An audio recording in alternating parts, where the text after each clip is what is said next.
Bus పిరి ఎవడు పెట్టమన్నాడు అని చెప్పేసి కేసీఆర్ మనుషులు ఏమో రేవంత్ రెడ్డిని తిడతారు.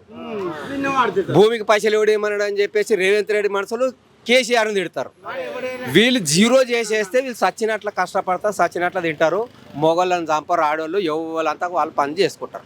ఒకటి గుర్తుపెట్టుకోండి, నీకు ఎక్కడంతా లేనిది ఓన్లీ తెలంగాణ ఆంధ్రలో ఎందుకున్నది ఇవి కదా. అన్నిట్లో ఇప్పుడు బీహార్లో బతలేరా, మహారాష్ట్ర బతలేరా, కర్ణాటక బతలేరా, మరి మన దగ్గరనే పిరి ఎందుకు పెడుతున్నారు, మీరు ఎందుకు తిట్లు తింటున్నారు? అందుకొరకే ఇవన్నీ మానేయండి. మానేసి మధ్యతరగతి వాళ్ళను ఆగం పెట్టకండి. కోటేశ్వరుడి దగ్గర కోస్తున్నారు, లేనోని దగ్గరికి పెట్టి దాంట్లో శారణ భాగం మీరు తిని బారణ భాగం మీరు తింటున్నారు. అవన్నీ జీరో చేసుకోండి. జీరో చేసుకొని వైద్యము విద్య ఇవి రెండు ప్రతిభ, నీకు కులము మతం లేకుంటే ఇవి చూసుకోండి.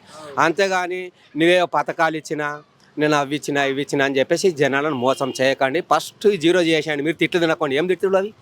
ఒక ముఖ్యమంత్రిని ఒక అడక తినేవాడు ఏం తిట్లు తిడుతుండే? మీరు ఒక ముఖ్యమంత్రి రా, రేవంత్ రెడ్డి ఒక ముఖ్యమంత్రిరా, అడ్డమైన తిట్లు తినడం, మీరు పంచడం ఏంటి, మీరు తిట్లు తినడం ఏంటి? జీరో చేసి మీరు ఓటు వేయించుకోండి, పనులు మంచిగా చేయండి. ఒక్కొక్కతన యాక్సిడెంట్ అయ్యి ఎంతోమంది చచ్చిపోతున్నారు, రోడ్లు మంచిగా చేయండి.